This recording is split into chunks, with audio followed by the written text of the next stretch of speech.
Olá, meus queridos, depois de algum tempo, estou de volta para compartilhar com vocês um pouco da palavra de Deus, para edificar sua vida, para te estimular à prática das boas obras e a continuar perseverante na sua jornada espiritual. Eu estive pensando assim na dinâmica da igreja recentemente e observando o comportamento de diversas pessoas e grupos. Algo me chamou a atenção e tem incomodado meu coração e eu quero compartilhar com você. A questão toda que eu quero compartilhar, ela está relacionada ao nosso crescimento espiritual. Eu não sei se você já se perguntou por que muitas vezes algumas pessoas crescem espiritualmente e outras não. Por que algumas se tornam fortes, potentes, robustas na fé e outras são fracas, raquíticas e por isso suscetíveis a vários eventos que acabam desanimando a sua jornada.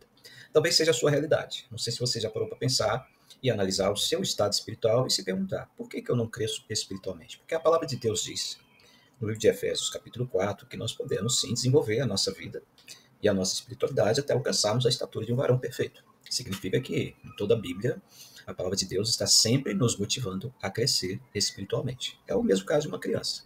Quando uma criança nasce, os pais, é claro, eles se empenham e vão atrás de todos os recursos necessários para proporcionar àquela criança um crescimento saudável, tanto na área física, emocional, cognitiva, para que ela venha se tornar um adulto que possa realmente corresponder às expectativas do pai e também saber lidar com as adversidades do dia a dia. Quando nós nascemos espiritualmente, a Bíblia chama isso de regeneração e também o novo nascimento, é como se nós voltássemos a sermos crianças, só que nesse caso, uma criança espiritual. E o nosso Pai Celeste, a exemplo dos nossos pais biológicos, também coloca à nossa disposição todos os recursos necessários para que possamos crescer de forma saudável em nossa vida espiritual. Ao contrário, é claro, do que nós fazemos com nossos filhos, né, que temos que tomar decisões por eles, temos que fazer as coisas por eles, uma vez que nós fomos regenerados e o Espírito Santo passa a habitar em nós, naturalmente a gente passa a desejar as coisas espirituais. Então Deus coloca diante de nós um cardápio variado de coisas que são necessárias para crescermos e amadurecermos na fé. Os teólogos reformados, e nós como igreja reformada também, acreditamos que esses recursos eles são chamados de meios de graça. São os meios espirituais que Deus coloca à nossa disposição para que, à medida que nós vamos usando e usufruindo desses meios, nós vamos amadurecendo e crescendo espiritualmente. Vamos chamar isso de ferramentas espirituais, né? Porque nós somos como um barro ainda em formação, e a Bíblia mesmo fala que aquele que começou boa obra em nós há de completá-la até o dia de Cristo Jesus. Então, nós precisamos usar dessas ferramentas para desenvolver a nossa salvação com temor e tremor diante de Deus. A isso nós chamamos de responsabilidade humana.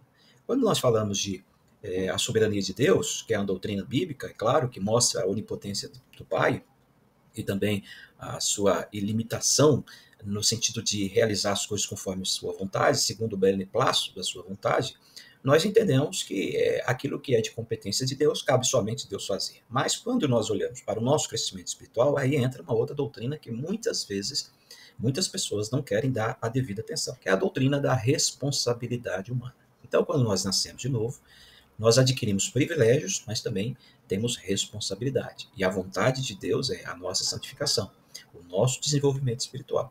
Então, falando sobre essa questão de meios de graça, eu gostaria de compartilhar aqui algumas coisas que nós podemos e devemos fazer para o nosso crescimento espiritual. E quem sabe, à medida que você for analisando e pensando, você pode chegar a algumas conclusões, a ponto de, quem sabe, isso te motivar a tomar uma decisão. Porque se a sua vida espiritual não está uma vida espiritual de qualidade, você não tem crescido espiritualmente, você tem caído em várias tentações, você tem desanimado facilmente, você tem se desgostado das coisas espirituais, muito provavelmente é porque você não está usando adequadamente os meios de graça. Então, esses meios de graça, melhor, são meios em que Deus coloca à nossa disposição para Ele manifestar sobre nós a graça, a misericórdia, o poder e também as suas bênçãos. Então vamos lá, vamos analisar aqui quais são esses meios de graça que a Bíblia nos oferece, nos informa, e que os reformadores também defenderam e colocaram para nós. Em primeiro lugar, é a palavra de Deus. A palavra de Deus, que para nós é a única regra de fé e prática, né? A Bíblia assim é conhecida por nós reformadores, e isso está de acordo com Romanos capítulo 10, versículo 17, que Paulo diz assim: a fé vem pelo ouvir e ouvir a palavra de Cristo. Então, essa fé que é gerada dentro de nós pelo Espírito Santo, ela é gerada à medida que nós colocamos o nosso coração à disposição de ouvir estudar, ler e aprender a palavra de Deus. Significa que quanto mais eu me exponho a essa palavra, essa fé ela vai se tornando mais robusta, mais forte dentro de mim. Então, por exemplo, os reformadores Martinho Lutero e João Calvino, eles colocaram muita ênfase nessa questão do estudo, da pregação, da audição da palavra de Deus, porque eles acreditavam que a palavra de Deus, as Sagradas Escrituras, é um meio de graça que Deus oferece ao seu povo e através dessa palavra Deus nutre a fé do seu povo. Então, se a pessoa ela não lê a Bíblia, não tem o hábito de ler a Bíblia, não tem o hábito de fazer devocional, não tem o hábito de parar por uma hora para ouvir um estudo bíblico, ou fica muito agitada, ansiosa diante de uma pregação, de um sermão, muito provavelmente essa pessoa é raquítica, espiritualmente dizendo, ela não tem uma fé robusta e ela está suscetível a qualquer ataque, qualquer situação que possa trazer para ela um desânimo, um esfriamento espiritual e, em muitos casos, até um desvio dos caminhos do Senhor. João Calvino, reforçando essa ideia, ele fala assim: a palavra de Deus não é ineficaz ou inoperante, mas é o poder de Deus para a salvação de todos os que creem. Então, por mais que algumas pessoas falem assim, não, mas eu tenho fé, porque quando eu fui convertido, Deus me deu essa fé. Sim, Deus nos deu a fé para crer, mas também nós temos que entender que essa fé não é tão somente para crer, ela é também para o nosso desenvolvimento espiritual. Então, mesmo você que já é uma pessoa convertida, precisa se expor à palavra de Deus para que essa fé cresça no seu coração, para que essa fé consiga ver coisas invisíveis, se apropriar de coisas maravilhosas, que essa fé possa te sustentar nos dias maus. E essa fé vem ao ouvir a palavra de Deus. Então, a palavra de Deus é o primeiro e o mais importante aqui na concepção dos reformadores, meio de graça para o nosso crescimento espiritual. Mas tem outro, vamos lá. O segundo são os sacramentos. Então, o que são os sacramentos para nós? Batismo e a Santa Ceia. E esses sacramentos são instituídos pelo Senhor Jesus Cristo, e à medida que nós participamos desses sacramentos, nós também reafirmamos nossa aliança com Deus e reforçamos a aliança que Deus tem conosco. Então, por esses sacramentos, nossa fé também ela é nutrida. Veja que a Santa Ceia, como instituição divina, nos lembra do sacrifício de Jesus, segundo o que nós lemos, por exemplo, no Evangelho de Lucas, capítulo 22, versículos 19 e 20, que diz assim: E tomando o pão, tendo dado graças, o partiu e lhes deu, dizendo: Este é o meu corpo oferecido por vós. Fazei isto em memória de mim. Semelhantemente, depois de cear, tomou o cálice, dizendo: Esse cálice da nova aliança no meu sangue derramado em favor de vós. John Knox, o reformador escocês, ele falando sobre isso, ele disse que a ceia não é uma representação teatral do passado, mas uma verdadeira alimentação espiritual para o presente. Ou seja, quando um convertido, um crente, um membro de igreja que já recebeu a salvação e a vida eterna se nega a participar, negligencia em participar da ceia do Senhor, ele está com isso desprezando o sacrifício que Jesus Cristo realizou na cruz por ele, e ao mesmo tempo ele não está muito interessado em reafirmar essa aliança com Deus. Isso proporciona, então, o quê? Proporciona um esfriamento espiritual, e à medida que a pessoa vai se distanciando da mesa do Senhor, ela vai olhando mais para o mundo, para as circunstâncias, e vai se esquecendo dessa aliança. Então, todas as vezes que nós participamos da ceia, nós estamos reafirmando a nossa aliança com o Senhor, com isso estamos reafirmando a nossa fé, o nosso compromisso com Deus e a nossa confiança no eterno. E, ao mesmo tempo, declarando o sacrifício de Jesus e nos alegrando por tão grande salvação que ele nos deu. Mas além da ceia, tem o batismo. É evidente que nós não participamos do batismo todo domingo, todo mês, mas aqueles que, por exemplo, já foram regenerados, já foram convertidos, estão frequentando uma igreja, mas não sentiram esse desejo de participar, de se apresentar diante de Deus pelo batismo, eles estão perdendo uma grande oportunidade de crescer espiritualmente, porque o batismo é uma cerimônia sagrada que representa a inclusão do indivíduo na aliança da graça, conforme mencionado em Colossenses capítulo 2, versículo 11 e versículo 12. Então, esse ritual tem raízes profundas nas tradições cristãs. E é visto não apenas como um simples ato de purificação, mas como um compromisso público e espiritual que a pessoa assume diante de Deus. Então, quando a pessoa ela deseja ser batizada e passa pelo batismo, ela está declarando ao mundo de que lado realmente ela está. Martinho Lutero, falando sobre isso, ele descreveu o batismo como a palavra de Deus na água, porque ele acreditava firmemente que o verdadeiro poder e eficácia do batismo derivam diretamente da palavra e da promessa feita por Deus.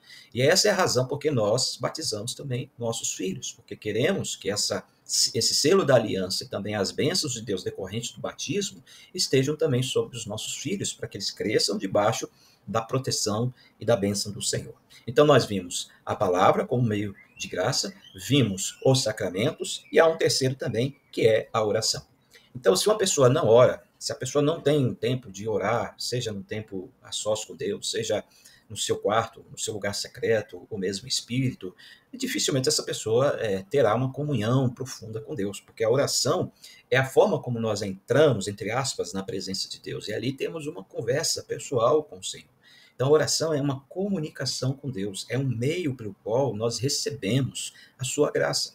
Veja, Filipenses 4, versículos 6 e 7, nos diz assim: não andeis ansiosos de coisa alguma, em tudo, porém, sejam conhecidas diante de Deus as vossas petições pela oração, pela súplica, com ações de graças.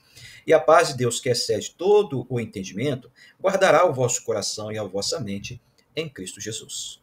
O famoso pregador Jonathan Edwards disse que a oração é tão necessária à vida espiritual como a respiração é tão necessária para a vida natural. E, infelizmente, o que a gente menos vê participando nas reuniões de oração da igreja são os membros. Então, esse é um meio de graça que nos introniza na presença do Senhor, ou melhor, tira essa palavra, vamos falar, que nos introduz à presença do Senhor pelo novo e santo caminho que foi aberto pelo Senhor Jesus Cristo.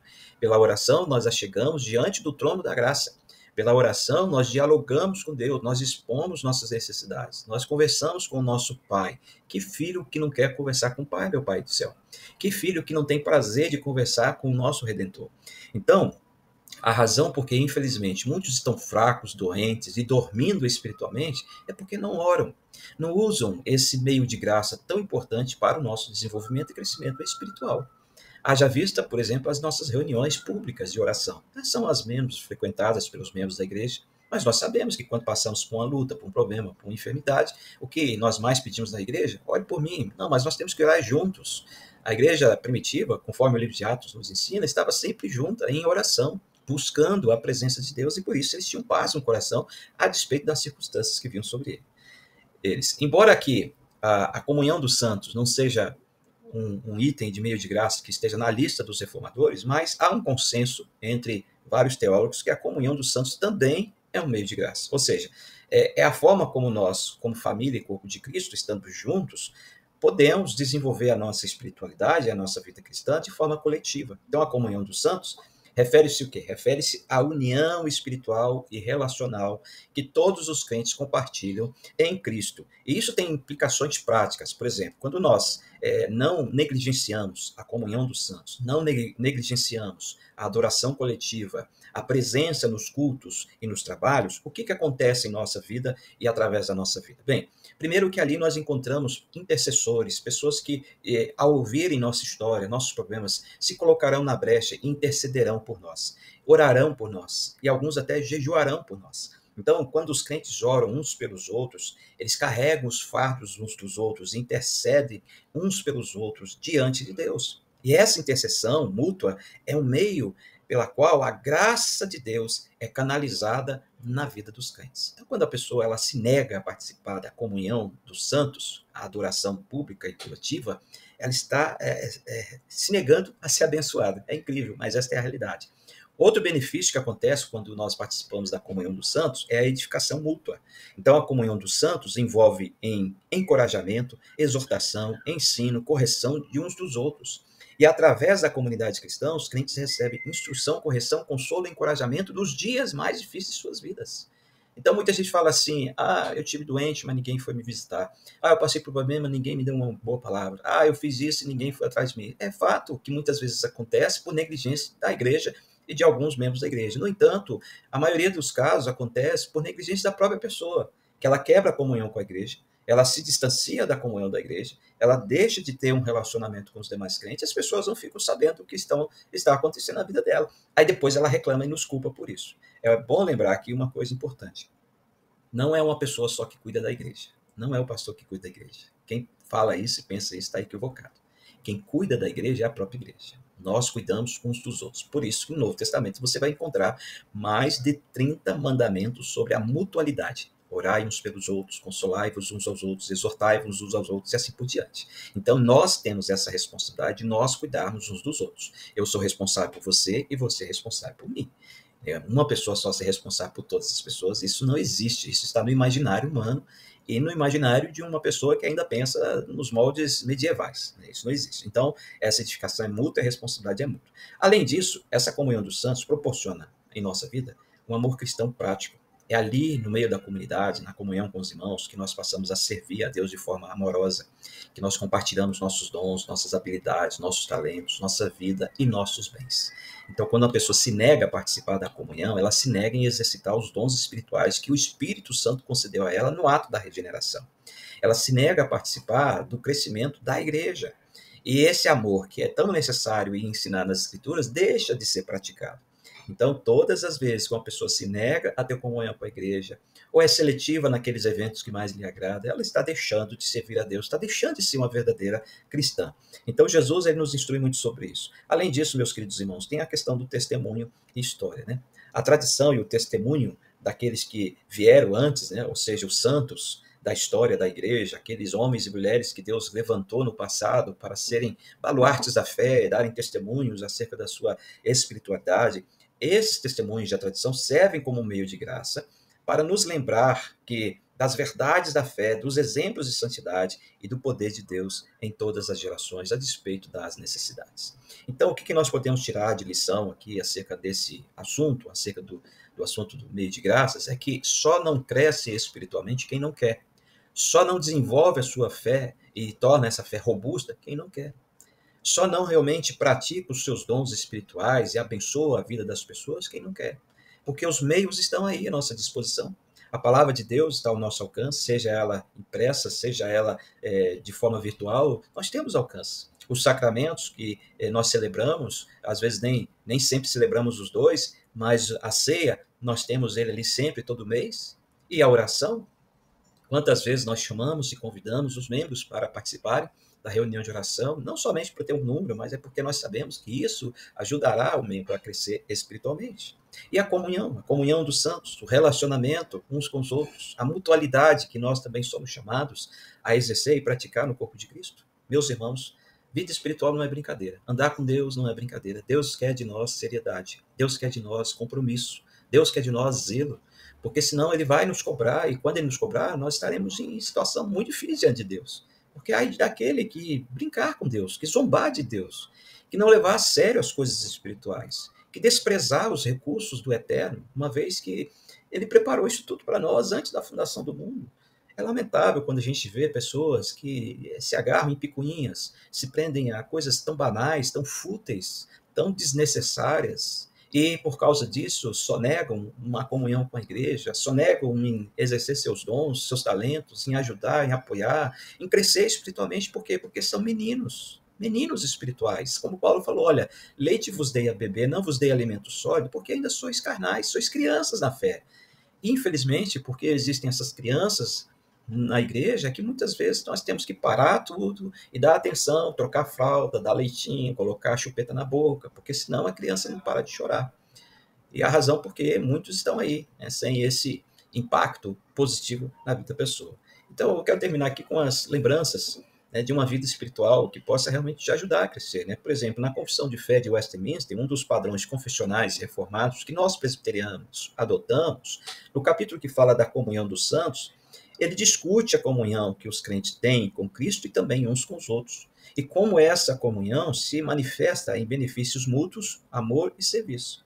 Portanto, todas as vezes que você pensar em não participar, não exercer sua fé, não estar presente nos trabalhos da igreja e não usar esses meios de graça, saiba que você está de forma intencional desprezando a bênção de Deus, a proteção do Pai e as graças e as maravilhas do Senhor decorrentes da redenção eterna. Ou seja, depois você não venha chorar. A consequência vem, porque para cada escolha, para cada ação, tem uma reação. E na vida espiritual não é diferente. Então eu quero incentivar você a pensar e ponderar sobre esse assunto e fazer uma autoanálise, ver como você está, qual é o estado da sua vida espiritual diante de Deus. Você tem sido negligente na leitura, na audição, no estudo da palavra de Deus? Você tem sido negligente na reunião de oração da sua igreja ou na sua reunião, na sua oração pessoal?